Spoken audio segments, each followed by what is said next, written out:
Are you sure you want to give a speech? Melissa's smile flickered across the room before she suddenly shoved my face into the five-tier wedding cake. The frosting smothered me, thick and cold against my skin. Gasps rippled through the hall, followed by uneasy laughter and the rapid snapping of phone cameras. The chandelier's light fractured across my frosting-smeared glasses, turning the reception into a blur of shocked, entertained, and pitying faces. I wiped at my eyes, blinking through sugar and shame, tasting the buttercream that clung to my mouth like a cruel joke. Moments earlier, I had been invited forward, perhaps mocked forward, to say a few words as father of the groom. My son's wedding, my chance to speak of love, of family, stolen when the microphone went dead the instant I began. I had accepted the silence, willing to retreat, until Melissa called me toward the cake with a smile that now revealed its edge. One push, swift and deliberate, had turned me into the evening's spectacle. The guests were unsure whether to laugh or recoil. Some chuckled nervously, unwilling to lose favor with the bride. Others stared in stunned silence. But what struck me most was my son, Evan, frozen in his tuxedo a few feet away. He opened his mouth, then closed it again, as if words had abandoned him. He looked not like a groom, but like the boy I once carried on my shoulders. Uncertain, helpless, unwilling to choose between loyalty and convenience. I straightened slowly, cake dripping down my beard and collar. My suit, already modest, now looked pitiful beneath the weight of sugar and cream. I tasted the richness of the cake, the real vanilla and fine butter that my body could not afford. I thought of the insulin pen at home, of the daily ritual of finger pricks and careful meals. For me, this humiliation wasn't just spectacle. It carried the quiet risk of illness. Melissa knew of my diabetes. That grin as she shoved me forward was no accident. The music faltered, the band hesitated, bows hovering above strings. Guests whispered, some pitying, others gleeful. I heard their words as if filtered through water. Did you see that? She really did it. He just stood there. Every syllable pressed deeper than the sugar itself. I adjusted my glasses, smearing frosting further. Around me, phones captured the moment. Laughter swelled, then faded into a low murmur, a tide of judgment neither for nor against me. The cake sagged where my face had crushed it, a ruin of cream and collapsed sugar towers. My chest rose and fell, not with rage but with the quiet, stubborn refusal to break. Camouflage I wanted to vanish, to slip away, unseen, into the night. But I did not move quickly. I felt the weight of my years, of sacrifices unacknowledged, of a life lived with restraint. I had given everything for Evan, yet now he stood silent while his bride reduced me to entertainment. The ache in my chest wasn't from frosting. It was from his stillness. I pulled myself upright, my spine groaned but did not bend. My eyes swept the room, the chandeliers, the glittering glasses of champagne, the smirks, the pity. Let them look. Let them record. They would remember what they saw, but I would remember more. The cruelty in Melissa's smile, the indifference in Evan's silence, the taste of buttercream mixed with betrayal. As I stepped back from the ruined cake, the hall fell quieter. Perhaps they expected an outburst. Perhaps they hoped for a collapse. Instead, I dabbed at my ruined tie, straightened what was left of my jacket, and breathed through the sweetness coating my tongue. Years of discipline taught me this. Humiliation, like debt, compounds if left unpaid. The guests continued to murmur, to speculate, to record. Melissa adjusted her dress, smugness curling her lips, believing she had won. Avan shifted, still rooted to the floor, his hands hanging useless at his sides. And I, father of the groom, the man shoved into dessert like a sideshow, turned slowly and walked away from the cake table. He left the table, head bowed, but his eyes glimmered with a strange light. "Your seat is over there, near the kitchen," the staff member pointed, and Melissa's mocking smile followed the gesture. The words struck with the same sting as the shove into the cake. My place was not among family or honored guests, but tucked near the swinging doors, where servers rushed with trays of champagne and discarded dishes. The crystal chandeliers poured their light onto the main tables, leaving my corner half shadowed, a place designed for invisibility. I walked toward it slowly, feeling the eyes of certain guests follow me. They did not speak, but their smirks filled the silence. Melissa had arranged it. I knew by the gleam in her eyes as she watched me sit on the edge of the celebration, as if she were positioning a chess piece she intended to sacrifice. Evan glanced over, his expression unreadable, then turned away when she touched his arm. That hurt more than the distance itself. I lowered myself into the chair. The linen was crisp, the silver polished, but the chair felt no different than the cheap folding seats of community halls I had known years ago. My body remembered them well, places where ordinary people celebrated with joy, not cruelty. Here, extravagance served as a stage for humiliation. Stabilized interrupted my thoughts. The wedding photographer stood before the family, camera poised. Melissa directed the arrangement, drawing her parents, siblings, and Evan into a tight group. "Family photo," she announced brightly. My instinct was to step forward, but the photographer's hesitation and Melissa's sidelong glance told me everything. I was not included. I froze, awkward, watching as my own son posed without me. The shutter clicked, sealing my absence into memory. Later, when the MC called for speeches, someone gestured for me. My heart pounded. Despite everything, I wanted to say a few words, to remind my son of where he came from, to wish him happiness. I cleared my throat and began, voice steady. But just as the first sentence left my lips, the microphone went dead. Static buzzed in silence. The crowd shifted uncomfortably. The technician tapped the side of the device, but no sound returned. Melissa laughed lightly, waving it off. "It happens." The laughter spread, and my words vanished as if they had never existed. I stood there, mute, surrounded by the expensive hum of voices, until I stepped back down. My chair by the kitchen awaited, faithful in its banishment. From that vantage point, whispers reached me more clearly than the music. The poor old man. At least the Whitakers paid for everything, and he looked so out of place. Each comment sliced at the edge of my composure. I sipped water to steady my hands. The servers moved past me with their trays, treating me with more courtesy than some of the guests. One young waiter even offered a discreet nod of respect.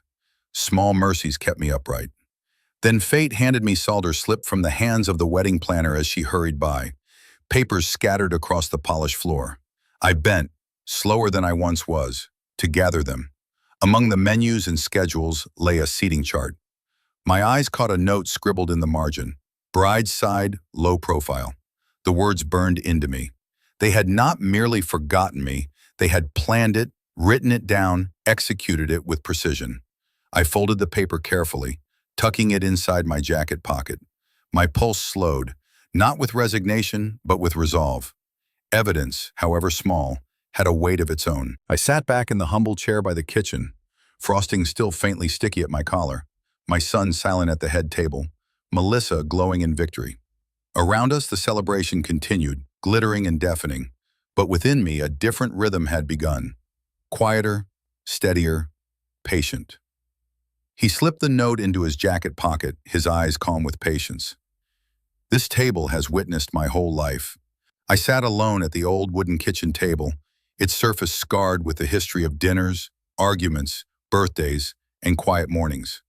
The varnish had long faded, leaving grooves where plates had rested and where my son once carved a crooked line with his toy knife. Tonight, under the soft yellow light of the kitchen lamp, I traced those marks with my fingers as though they were scripture. The apartment was silent except for the hum of the refrigerator. It always grew louder at night, as though mocking the quiet.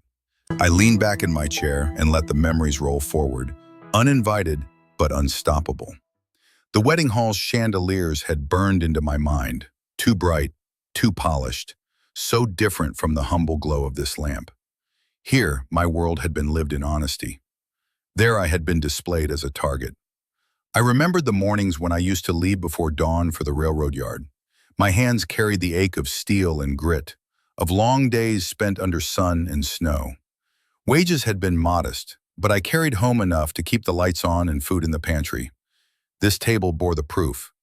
Grease-stained envelopes filled with paychecks, spread here like trophies of survival. My wife used to set down coffee beside me as I counted every dollar. She would kiss my forehead and whisper that Evan would have a better life than we did. She was right. She always believed more fiercely than I did. Tay saw her face tonight, not in flesh, but in memory, hovering in the corner of my kitchen. where she had once stood laughing at my clumsy attempts to cook. She had been gone for years, but her absence was sharp as ever. At the wedding, in the moment Melissa shoved me into the cake, I thought of her, how she would have marched across the ballroom, voice cutting sharper than any chandelier light, and defended me with a fury Melissa could never match. Alone, I had no such protector. Only this table, this home, and the quiet dignity I clung to. I thought back to the morning of the wedding. I had stood before the mirror, tying my own tie with fingers slower than they once were. The navy suit had been pressed the night before, its fabric thinning at the elbows but still respectable. I had brushed the lapels, whispered a small prayer to my wife, and told myself appearances mattered less than presence. I wanted to look like a man who belonged, even if Melissa was determined to prove otherwise. The table creaked as I pulled open its single drawer. Inside were odds and ends, rubber bands, stray screws, faded photographs, and at the bottom, folded carefully, lay the letter I had never sent. My handwriting wavered across the page, the ink faint where the pen had run dry. I read the opening lines for what must have been the 100th time. My son, do not let money blur the meaning of character. The words struck harder tonight than when I first wrote them. I had tried to give Evan everything, time, guidance, the lessons of endurance. Yet I feared I had failed to give him the courage to stand apart from wealth and status. Melissa's family glittered, and he was dazzled. This letter had been my attempt to reach him, to remind him of who he was before chandeliers and champagne. But I had folded it away, afraid it would push him further from me. Now, reading the words again, I wondered if silence had been the greater betrayal. My hands trembled as I held the paper. I thought of his small fingers once clinging to mine when he was a boy afraid of thunder. I thought of his laugh in this very kitchen, how he had spilled milk across this table, and how his mother scolded him while I wiped it up with a smile. Those moments felt farther away than ever. I set the letter gently back into the drawer but did not close it. I left it slightly ajar, as if some part of me hoped Evan would one day find it on his own, read it without my prompting, and remember. The refrigerator hummed again, a mechanical sigh. I pressed my palms against the table's surface, grounding myself in its worn strength. The weight of the evening pressed in, but with it came something else, an undercurrent of purpose. Humiliation had been public, but my resistance would be private, careful, deliberate. This table had taught me that patience wins more battles than fury, and as I sat alone, I knew I was not finished. The phone buzzed suddenly, vibrating against the wooden surface, breaking the stillness like a dropped glass. I reached for it, expecting nothing but perhaps another message from a sympathetic neighbor.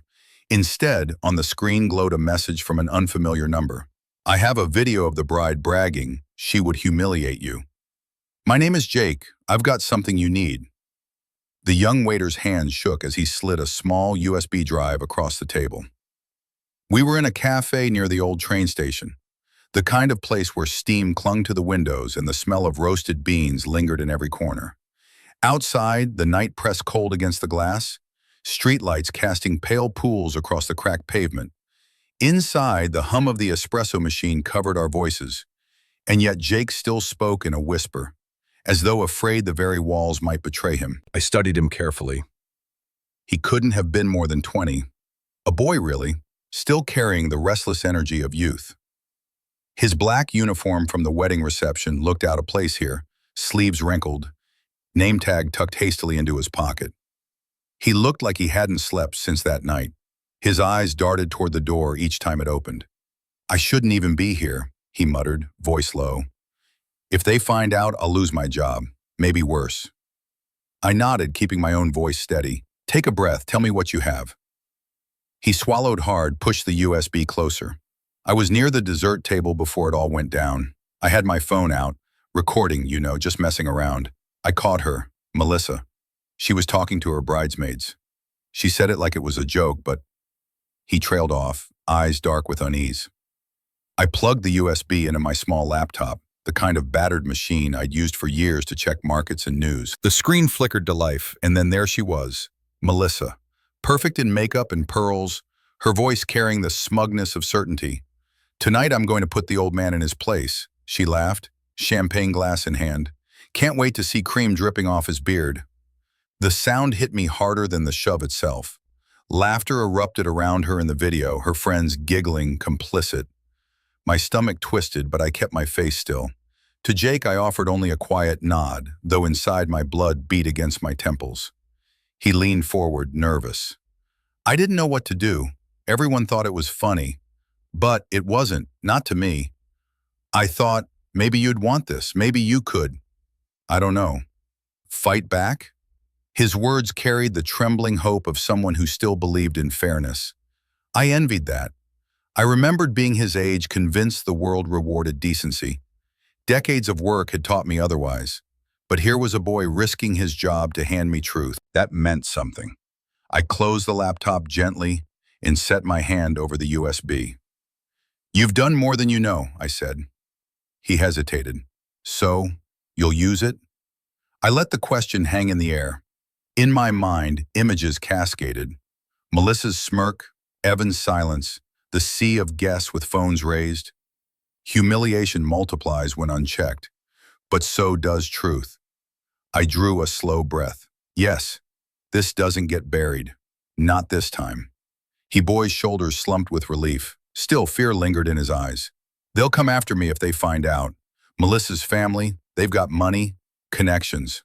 I remembered being his age, standing against foremen who threatened to cut wages, men who thought power was license for cruelty. It was never easy to stand. Jake reminded me of that younger self I had long buried beneath caution and restraint. You're not alone, I told him. My voice surprised me, calm, steady, more certain than I felt. If they come for you, they'll have to come through me first. Swalt shadowed his face. I sipped my coffee, its bitterness grounding me. Outside, a freight train groaned past the station, steel wheels screaming against the tracks. I thought of all the nights I'd worked on lines like those, hands calloused, back breaking, believing every effort built towards something better. Tonight, the lesson felt alive again. Foundations matter. Truth mattered. I pocketed the USB, its weight small but immense. It was evidence, yes, but also a symbol. Proof that cruelty had not gone unseen. Proof that even in silence, someone had listened. Zake shifted in his seat, eyes flicking to the window, as if expecting Melissa herself to storm in. He lowered his voice further. There's more. Guests had their phones out too. Some of them recorded everything. I can reach out, try to collect them for you. She got him drunk. The wedding planner sighed, sliding a bar tab across the cluttered desk.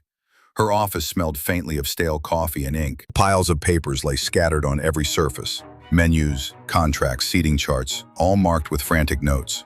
A calendar hung on the wall, boxes crammed with back-to-back events. Proof of a life spent juggling other people's dreams. She pushed aside a stack of brochures and gestured for me to sit in a chair, missing one armrest. I leaned forward and studied the receipt. It listed every pour of champagne, every cocktail, tallied in meticulous lines. My eyes settled on the highlighted entries. Evan and Melissa had ordered round after round for their so-called VIPs, 30 glasses in one burst, then another 20 not long after. My son's name tied to her extravagance. A pit opened in my chest. Prejudice, she wanted the room lively, the planner explained, rubbing her temples. But it wasn't just generosity. She made sure he drank too. I saw her push the glass into his hand more than once. By the time the cake came out, he wasn't steady. Murk on Melissa's face, the way Evan had stood frozen, mute. Maybe the liquor had dulled his will, made him pliable. Still, excuses couldn't erase his silence. I opened my notebook and began writing. My pen scratched across the paper, each detail captured. The bar tab totals, the timestamps, the description of how the drinks flowed too freely. Years of accounting had trained me to trust numbers more than words, and these numbers spoke volumes. The planner hesitated before continuing. I shouldn't be telling you this, but there were pressures. She shifted in her chair, eyes flicking to the window as though afraid someone might overhear. Melissa's family, they insisted on controlling everything. Seating charts, microphones, photos. Even when I objected, they said, "Do it our way or we'll find another planner." Her voice dropped further. The microphone? That wasn't an accident. I was told to cut it after 30 seconds, and the photographs explicit instructions not to include you. I forced my hand to stay steady as I wrote. My chest tightened, but I kept my expression calm, nodding as though I'd expected nothing less. "Why?" I asked quietly. She opened a folder toward me, an email printout, the subject line bold, "Wedding arrangements." I read the text, short and cold. "The father of the groom remains out of the spotlight. Keep him seated near the service staff. Limit speaking time to prevent embarrassment. Scylla Carter, Melissa's mother." Disillusion might as well have been carved in stone. No warmth, no hesitation, just instructions delivered like orders to a servant. I sat back, letter trembling slightly in my hand. Years of sacrifice erased with a single email. They had reduced me to a potential embarrassment, a blemish to be hidden from the glitter of their stage. Anna watched me carefully. "I don't want to be dragged into anything. I'm just telling you because I don't like what they did. But if this becomes legal, if you decide to fight, they'll turn everything against you. Families like theirs always do." Her words echoed in the paper-strewn office, warning heavy in the air. "If you sue, they'll smear you back." In 1995, I had only $5,000 and one reckless decision. The garage smelled of dust and oil, the way it always had. Old tools hung from hooks, long unused, their metal dulled by years of disuse. I moved aside a stack of worn boxes and reached for the small tin container I hadn't opened in decades. My fingers brushed away a film of dust, and the lid gave way with a reluctant creak. Inside lay the paper trail of my past. Folded agreements, yellowed receipts, a few snapshots that had survived the years. The first document I pulled free was fragile at the edges, the ink faint. But the words still burned clear. Agreement of investment, 10% equity. Two signatures, shaky with youth, were scrawled beneath mine. I remembered that day as if it were yesterday. I had been working long shifts on the railroad then, paycheck to paycheck, my hands stained with grease and steel dust. Rent ate most of my wages and meals were pasta, beans, whatever stretched farthest. $5,000 represented my entire safety net, the sum of years spent denying myself even small luxuries. I checked the balance in my savings obsessively, afraid it might vanish by mistake. And yet, on that Tuesday afternoon, I sat across from two young men in a coffee shop that smelled faintly of burnt grounds, listening as they spilled their vision. Their laptops were battered, their suits secondhand, but their eyes carried something alive: hunger. They spoke of the internet, of connecting people in ways the world hadn't yet imagined. I listened, skeptical but curious. "We just need 5,000, the taller one said. "Office space, real computers, and a few months to breathe?" My instincts screamed no, but there was something in them I recognized, the fire of men determined not to fail. "If I invest," I had said slowly, "I want 10%. They didn't hesitate. Their hands clasped mine in a handshake that sealed more than a contract. It sealed a future I couldn't yet imagine. 18 months later, I opened a letter at this same kitchen table and nearly dropped it. Their company had been acquired by a tech giant. My 5,000 had multiplied into millions. I remembered sitting in stunned silence, my wife across from me, her eyes filling with tears. She reached for my hand and whispered, "We'll be okay now." We celebrated not with champagne or fine dining, but with takeout Chinese food spread across this very garage workbench. She laughed when the fortune cookie read, "Prosperity is in your hands." I taped that slip of paper inside the tin box. It still rests there, yellowed and fragile. Tie. Success arrived quietly, but I refused to let it change the rhythm of my life. I kept my job on the railroad for years, kept my modest home, and lived simply. Money, I had learned, reveals more than it gives. I had seen men win the lottery and lose themselves. I refused to become one of them. My wife agreed. "Let Evan grow up thinking hard work built everything," she said, "not luck." And so I hid the truth, not out of shame, but out of love for the values we wanted him to carry. I pulled another paper from the tin, a newspaper clipping, edges brittle. The headline blared the acquisition, the names of the young founders now celebrated in Silicon Valley. I smiled at the memory of showing it to my wife, how she had hugged me so tightly I could hardly breathe. "You bet on the right thing," she'd said. That night in our small living room, we danced to no music, just the rhythm of relief and hope. The garage light flickered above me, pulling me back to the present. I held the clipping, my reflection faint in the glass, of a dusty frame nearby. For years, I had kept quiet, letting the world believe I was just another old man in a worn suit. But humiliation has a way of stirring what patience buries. I whispered into the dim air, words meant for myself as much as for her memory. It's time they saw who I really am. My son, if you ever read this. My hand trembled as I held the letter, the paper soft at the creases from being folded and unfolded too many times. The ink had faded slightly, but the words still carried the weight of my heart. Rain tapped against the window of my small apartment, each drop a reminder of time slipping by, each patter echoing in the silence that had grown between Evan and me. I stared at the page and saw him as a boy again, his sneakers squeaking against the kitchen floor as he darted around the table, laughter chasing him like sunlight. I remembered his small hand clutching mine the day I walked him to school for the first time. How he looked back at me, anxious, then braver once I smiled. That trust, so pure, so unbreakable, felt like a memory from another lifetime now. The phone buzzed.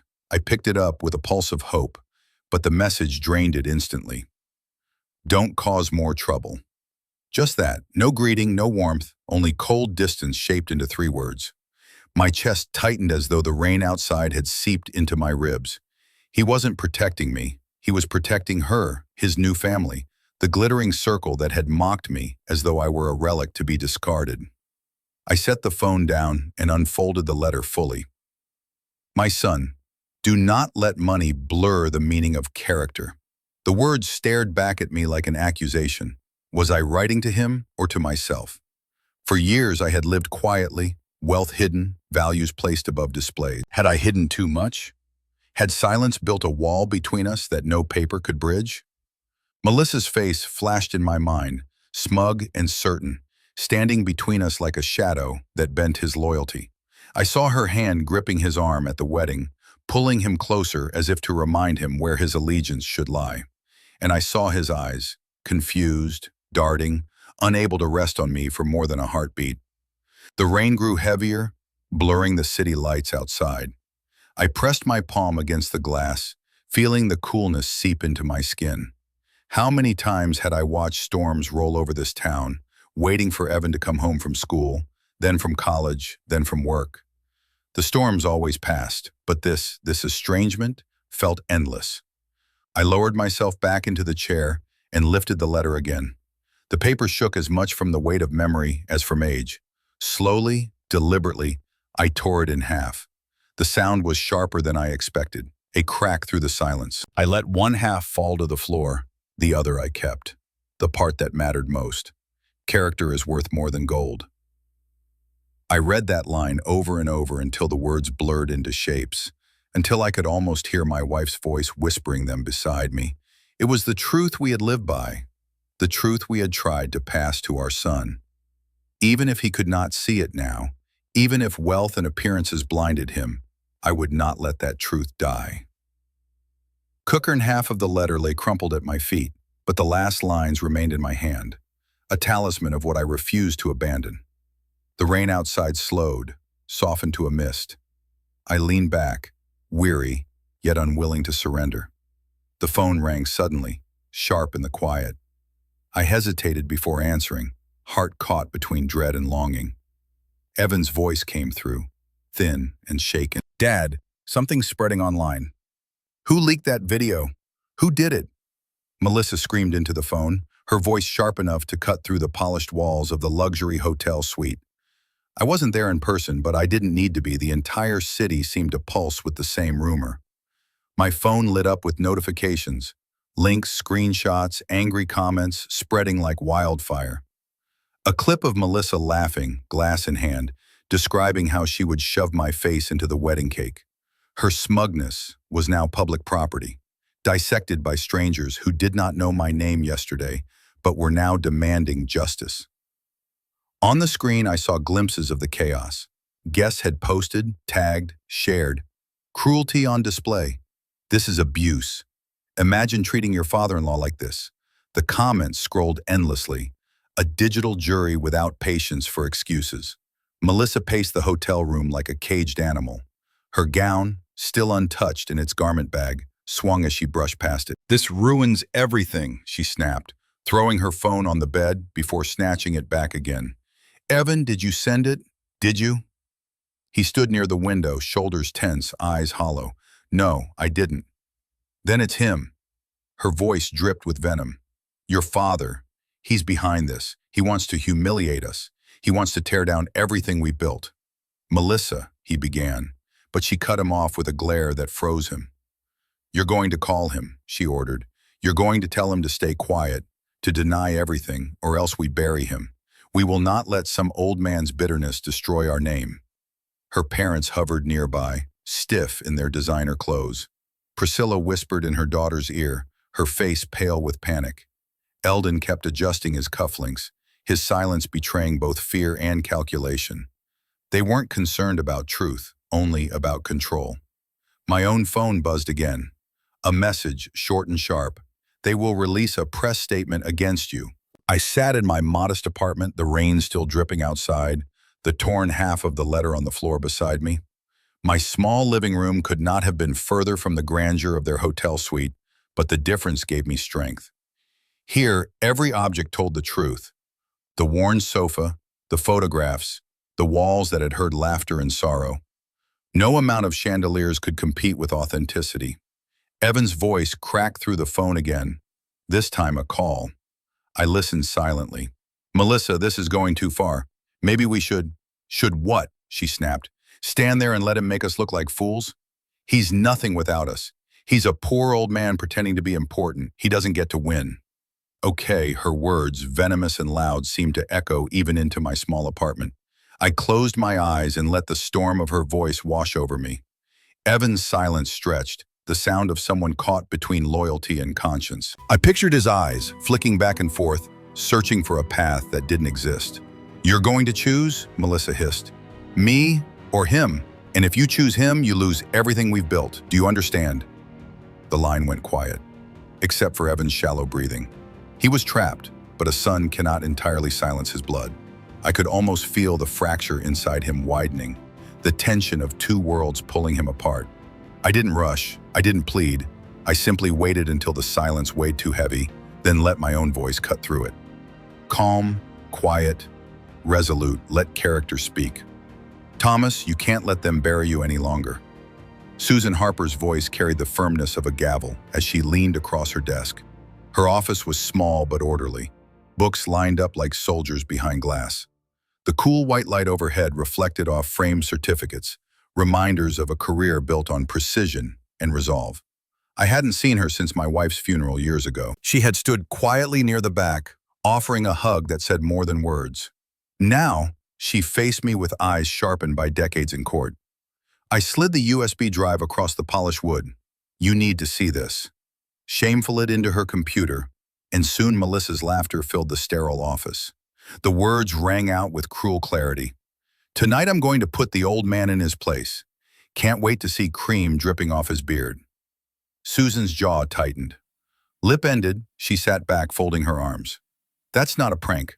That's premeditated assault. They humiliated you publicly with intent. And the injuries aren't just emotional. You've got medical conditions, diabetes. This could have been dangerous." Her certainty steadied me. I'd carried the weight of doubt, wondering if others would dismiss what happened as just a joke. But Susan stripped the disguise clean. "There's more," I said, laying out the printed email from Priscilla Carter and the bar tab the planner had given me. They orchestrated the seating, cut my microphone, drowned the guests in champagne. This wasn't an accident, it was a campaign. Susan skimmed the documents, her eyes narrowing. "They've left a trail. That's useful. We can approach this on two fronts: civil for damages to your reputation and emotional harm, and criminal for misdemeanor assault. Nothing exaggerated, nothing theatrical, just facts. Courts respect facts." Her words clicked into place, each one a stepping stone across the swamp I'd been sinking in. "And the video?" I asked. She nodded. "We'll file it properly, ensure chain of custody is preserved. You won't be accused of tampering. We'll also request a protective order. If they try to intimidate you or spin the narrative against you, we'll have legal teeth." The fluorescent light hummed above us as I looked down at the pen she'd laid before me. Years of silence had taught me patience, but patience had curdled into complicity. Melissa's smirk, Evan's frozen face, the whispers of guess, it all pulsed inside me. I picked up the pen. The signature came slowly, each letter etched with care. By the time I lifted the pen, the paper carried more than ink. It carried resolve. Susan gathered the pages, her movements precise. Good. You've taken the first step, but prepare yourself. Her eyes met mine, unwavering. They will strike back hard. Breaking news. Father of the groom humiliated at wedding. The headline stretched across the top of the morning edition of the Des Moines Register. My hands, still rough despite years off the railroad, trembled slightly as I held the paper. The hoto beneath the headline stopped me cold. Me, frosting dripping from my hair, caught mid-blink under the brutal clarity of a camera flash. For decades I had lived in quiet anonymity, content to let the world pass without my name on its lips. Now, my humiliation was public property. At the small newsroom downtown, phones rang without pause. Young reporters rushed between desks, clutching notes, their voices overlapping in a constant hum. I sat across from one of them, a man no older than 30, while he tapped his pen nervously. His laptop screen glowed with hundreds of comments streaming in. "Mr. Grady?" he asked cautiously. "Do you have any additional statement beyond what we've already seen in the video?" Satisfied, the question lingered. I could have spoken about the cake, the laughter, the orchestrated cruelty, but instead I let silence stretch. He shifted, uncomfortable, misreading restraint for weakness. I leaned back, folding the paper. "Print the truth," I said finally. "The video speaks for itself." Later, in the quiet of my apartment, I called Susan. She answered on the first ring. "The article is out," I said. "I've seen it," she replied, her tone even. "And so have they. Expect a counterattack." She wasn't wrong. By evening, Melissa's lawyer had released a statement to the press. I read it on a glowing screen, the words sharp as glass. "Our client deeply regrets that her private celebration has been twisted into a spectacle by a man desperate for attention. This so-called victim is nothing more than an opportunist seeking sympathy through distortion." I set the phone down and breathed slowly. Opportunist, attention seeker, words designed to turn pity into suspicion. I had seen this play before, powerful families rewriting stories with enough volume to drown out reality. But what they didn't understand was that silence, held long enough, gathers weight. I pulled a manila folder from the drawer and spread its contents across the table. The email, the seating chart, the bar tab, Jake's clip. Each piece of paper was a stone, and together they formed a foundation. When the time came, I would reveal them, not through rage but through order, one document at a time. By the next morning, the video had crossed state lines, reaching national blogs and smaller TV stations. Strangers debated my dignity over breakfast tables I would never see. Some defended Melissa, dismissing the act as a prank gone wrong, but more condemned it. Their anger sharp, their empathy louder. For the first time in weeks, I felt the scales tilt, however slightly. Not in my favor, but toward balance, toward truth. That evening, my phone buzzed again. A message from Evan. My chest tightened as I opened it, bracing myself for another command to stay silent. "Dad, Melissa is losing control. I don't know whose side I'm supposed to be on. Son, character cannot be traded for gold." My voice was low as I placed the torn half of the letter into Evan's hand. The paper shook between us, not only from the breeze in the park, but from the tremor in his grip. We had agreed to meet in the late afternoon, under the shade of an elm tree that had stood longer than either of us. The air smelled of cut grass and faint rain, left over from the morning. Families strolled along the paths, children's laughter drifting like echoes of a simpler time. For us, though, silence stretched heavy until Evan finally unfolded the page. He read slowly, lips moving just above a whisper. I watched his eyes dart back and forth across the words I had once written in solitude, words I had nearly destroyed. A bead of sweat formed at his temple and slid down, even though the day was cool. He folded the letter again, tighter than before, and pressed it against his chest. "Dad," his voice cracked, "I've seen it. The other side of her. Melissa. The way she talks when she thinks no one's listening. The contempt, the cruelty. I knew, but I told myself it was stress or nerves or anything but what it really was. I kept my gaze on him, steady. And you stayed silent. His shoulders hunched. Yes. Silence is its own choice, I said quietly. You don't have to raise your hand to join in cruelty. Sometimes doing nothing is enough. His eyes filled, and for a moment he was that boy again. The one who had clutched my hand in fear, who had looked to me for guidance in a world too large. Only now, he was the man who had let his wife dictate which words he could say, which thoughts he could think. I didn't want to lose her, he whispered. And in protecting her, you almost lost yourself, I answered. And me. That broke him. Tears spilled down his cheeks as he buried his face in his hands. His shoulders shook. His breath came in ragged bursts. I was wrong. I was so wrong.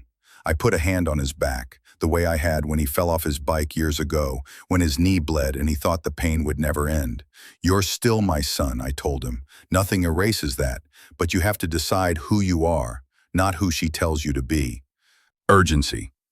For a while, we sat like that, father and son, beneath a tree, the world moving on around us as though our reckoning was invisible.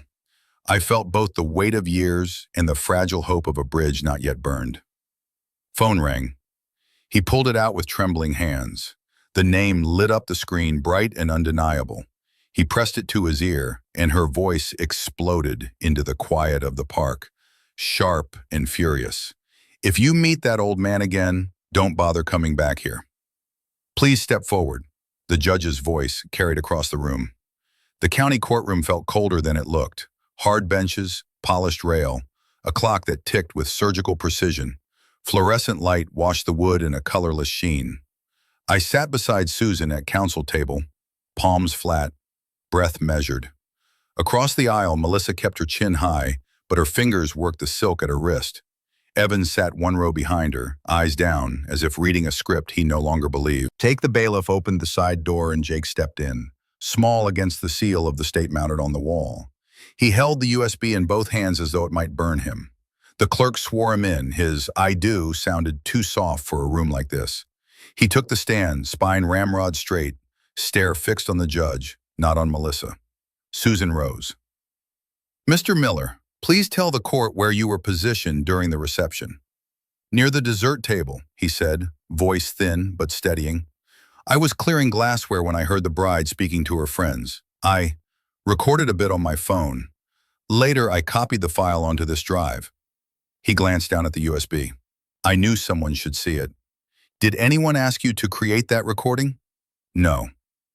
The recording in any way? Pledged no, ma'am.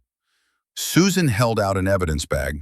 The bailiff retrieved the drive from Jake, sealed it, and delivered it to the clerk. Your Honor, Susan said, we move to admit the exhibit for in-camera review. Chain of custody has been preserved from the moment Mr. Miller transferred the file to this drive, in my presence, yesterday. On his feet in an instant. Objection! Foundation and relevance. Even if authentic, the alleged statement, made before a ceremonial moment, was a joke, not evidence of intent. Regas peered over her glasses. I will view it. Objection is overruled for purposes of this hearing. Eared to life on the cart of the jury box. A ballroom came into view, chandeliers bright, the edges of the picture trembling in a young man's hand. Melissa appeared, framed by satin and glass. Her laughter cut crisp through the small speakers. Tonight I'll make the old man remember, she said, a sparkle of mischief, not kindness, in her eyes. Wait till you see his beard after the cake. The bridesmaids giggled. The clip ended. Silence expanded, dense and uncomfortable. The judge's face did not move. Opposing counsel tried again.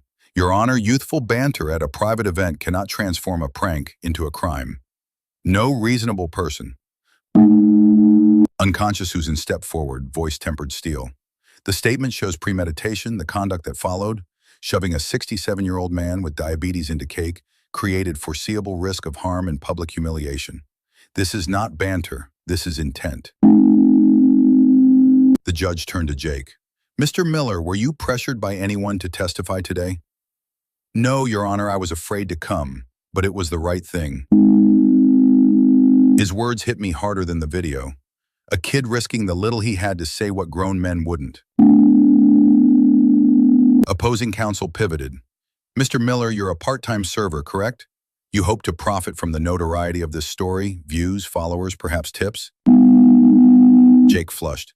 No, I didn't post it. I gave it to him because it was wrong. He nodded toward me without looking. The judge raised a hand. Enough. I have seen the recording. Susan laid the email on the lectern. The cold lines from Priscilla. Ensure the father of the groom remains out of the spotlight. Keep him seated near service staff. Limit speaking time. The bar tab followed. Time-stamped rounds of champagne flooding the head table. Each document thudded as if it carried its own gravity. This pattern, Susan said, is not a prank. It is an orchestrated effort to humiliate and endanger. The complainant asked for a protective order and to proceed on misdemeanor assault, with civil claims reserved. Melissa's attorney spread his hands. Hyperbole. My client regrets an exuberant moment. The father has courted attention. Newspapers, blogs. He is waging a public campaign. I felt Susan's hand settle briefly on my forearm, a pressure barely there. Mr. Grady has made no statements beyond confirming the recording's existence. The public conversation arose because truth tends to travel. Cast one table to the other, then to Melissa, then to me. I met her gaze and did not blink. For weeks I had been someone else's punchline. Not here, not in this room where words are weighed and intention is measured. Mr. Miller, the judge said, you may step down. He rose, relief and fear warring on his face, and returned to the bench behind us. Evan's eyes followed him, then shifted to me, pleading for something I couldn't supply. The judge folded her hands. The court finds the recording credible for present purposes, and the corroborating documents probative of intent. The petition for a temporary protective order is granted. The criminal complaint may proceed. She paused, letting the air take her words into every corner of the room. I could hear nothing but the clock, the same measured tick that had paced my life on tracks and on ledgers. Then she spoke the sentence that turned private shame into public reckoning. There is sufficient cause to proceed to a public trial. They're liars, Melissa screamed into the microphone as reporters jostled for space, flashes popping like small explosions. The hotel press room smelled of hot cables and fear. I stood at the back beside Susan, the hum of cameras layering over the low growl of a crowd growing impatient. Melissa's parents flanked her at the podium, Priscilla pinched and pale, Eldon polishing his cufflinks as if shine could fix a sinking ship. Behind them, Evan hovered, a shadow with a heartbeat. Questions sliced the air. Is the video authentic? Did you assault your father-in-law? Why was his microphone cut? Melissa pasted on a smile too tight to hold. That clip is edited, she announced. A malicious fabrication by people seeking attention. Murmurs rolled. A few reporters shouted, "Play the clip." Surrendered stepped forward calmly. "Will oblige." Her voice held the room. An aide wheeled out a monitor, the house lights dimmed to a thin, unforgiving haze. On screen, the ballroom sprang to life, chandeliers, satin, the sharp edge of Melissa's laugh. Tonight I'm going to put the old man in his place. Can't wait to see cream dripping off his beard. No jump cuts, no music, just intent. The room inhaled as one. Someone whispered, "My God." Melissa lunged toward the podium. "That proves nothing. We were joking." Her voice cracked on the last word. Reporters shouted over one another, hands raised, cameras zooming. The veneer had split. The panic underneath showed through. Evan's eyes found me across the room. For a beat, the noise thinned. He moved to the microphones, shouldering past Melissa's outstretched hand. His voice was steady in a way I hadn't heard since he was a boy. "My father is not poor, and he is the only person who has never looked down on me." His sentence hung there, bright and simple, as if it had been waiting years to be said. Melissa stared at him, stunned. Then the first tears came, mascara smearing into the expensive fabric of her composure. Priscilla reached for her. Eldon looked for an exit that wasn't there. The reporters surged closer, not smelling blood so much as truth. Chairs scraped. A man near the aisle rose, gray at the temples, his badge identifying a logistics firm I vaguely remembered from trade columns. He lifted a hand for silence and didn't need to ask twice. His gaze moved past the cluster at the podium, until it landed on me at the back of the room. I know him, Thomas Grady, a billionaire investor. Issa Carter guilty of public assault. The judge's voice was firm, the kind that leaves no room for misunderstanding. A gasp rippled through the gallery. Melissa slumped into her chair as if the air had been pulled from the room. Her mother reached for her with trembling hands, while her father stared straight ahead, polishing a cufflink that no longer shone. Flashbulbs strobed beyond the open doors. Reporters waited on the courthouse steps. The clerk had warned them to keep the corridor clear, but the news had outrun the order. Susan's pen rested neatly across her legal pad. She didn't smile. She merely exhaled, a quiet yes that only I could hear. Evan, 3 rows back, bowed his head, fingers knitted so tightly his knuckles blanched. He wasn't praying, he was bracing. Sentencing followed in clipped syllables. Probation, 200 hours of community service. Restitution to cover medical risk and emotional harm. A written and public apology to be delivered in open court and released to the press. The judge spoke of dignity, of intent, of what a community must refuse to normalize. Each word landed with the weight of something finally set down. Melissa tried to rise, then fell back into the chair, a tissue shredded between her fingers. Her lawyer asked for leniency with practiced sorrow. The judge's eyes did not soften. Actions chosen in public have public consequences, she said. This disposition is measured. I felt the tightness in my chest loosen by degrees, not triumph, not relief, but a steadying of the ground beneath my feet. Weeks of silence and stain, cake in my beard, whispers in a ballroom, rearranged themselves into a line I could finally step beyond. The bailiff opened the gate. People stood. Evan hesitated only a second before moving toward me. Up close, I saw how young he still was in the corners of his eyes. He reached out. I opened my arms. The cameras caught us, father and son, in a brief, ungainly embrace under the courtroom's hard light. It wasn't a performance, it was a truce. Outside, voices rose. Mr. Grady, a word, did you expect this verdict? Do you forgive her? Are you seeking more damages? Microphones tilted toward my mouth as if they could pull something from me I hadn't chosen to give. Susan touched my sleeve, a reminder that we owed no one a speech. Tage, I stepped past the cluster of lenses and lights, the courthouse stone warm from the afternoon sun. For a heartbeat, I saw the ballroom again, the cake collapsing, the room enjoying my shame. This was not that world. Here, words were weighed, and truth had a place to stand. I turned my back to the press and spoke once, clearly. I don't need praise, only the truth. Dad, let me have coffee with you again. Evan slid into the old wooden chair at the kitchen table, its surface worn smooth by decades of elbows, newspapers, and late-night talks. Morning light streamed through the blinds, turning the steam from the coffee pot into pale ribbons. The table hadn't changed since his childhood. What had changed was the silence between us. Today, though, he broke it, not with excuses, not with defenses, but with a plea. I poured 2 cups, the clink of ceramic against wood louder than the words we both swallowed for months. Laid on the table sat his mother's locket, the silver catching a beam of sun. It had lain there since dawn, waiting. Evan noticed immediately. His hand reached out, then paused, unsure. I nudged it toward him. She wanted you to have it, I said. Not because of the metal, but because of what it held. Inside were 2 small photos. One of her, smiling the way only she could, and one of Evan as a boy, missing a tooth, cheeks flushed from running.